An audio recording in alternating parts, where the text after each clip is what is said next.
یہ دنیا میں تھوڑا سا ہنس لیں اور آخرت میں ان کو ان کے اعمال کے بدلے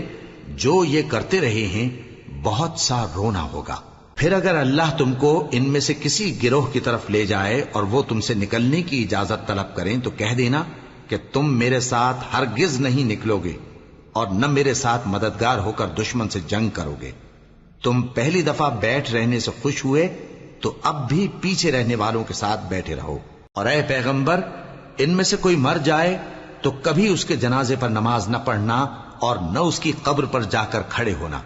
یہ اللہ اور اس کے رسول کے ساتھ کفر کرتے رہے اور مرے بھی تو نافرمان ہی مرے۔ اور ان کے مال اور اولاد سے تعجب نہ کرنا، ان چیزوں سے اللہ یہ چاہتا ہے کہ ان کو دنیا میں عذاب کرے، اور جب ان کی جان نکلے تو اس وقت بھی یہ کافر ہی ہوں۔ اور جب کوئی صورت نازل ہوتی ہے کہ اللہ پر ایمان لاؤ اور اس کے رسول کے ساتھ ہو کر جہاد کرو، تو جو ان میں دولت مند ہیں وہ تم سے اجازت طلب کرتی ہیں اور کہتے ہیں کہ ہمیں تو رہنے ہی دیجئے کہ ہم بیٹھ رہنے والوں کے ساتھ ہو جائیں۔ یہ اس بات سے خوش ہیں کہ عورتوں کے ساتھ جو پیچھے رہ جاتی ہیں گھروں میں بیٹھ رہیں۔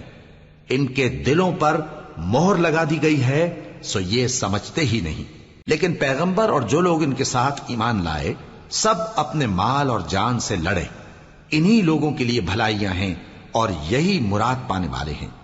اللہ نے ان کے لیے باغات تیار کر رکھے ہیں جن کے نیچے نہریں بہ رہی ہیں، ہمیشہ ان میں رہیں گے، یہی بڑی کامیابی ہے۔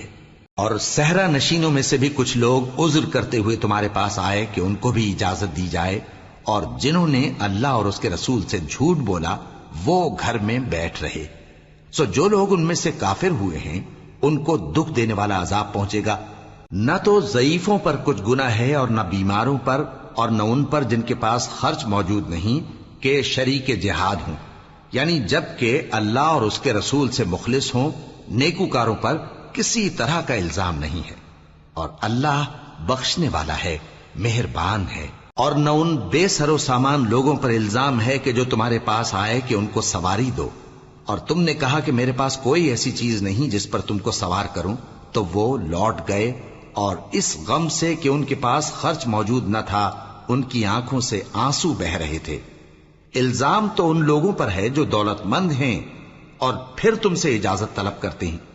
یعنی اس بات سے خوش ہیں کہ عورتوں کے ساتھ جو پیچھے رہ جاتی ہیں گھروں میں بیٹھ رہے ہیں۔ اللہ نے ان کے دلوں پر مہر کر دی ہے، پس وہ سمجھتے ہی نہیں۔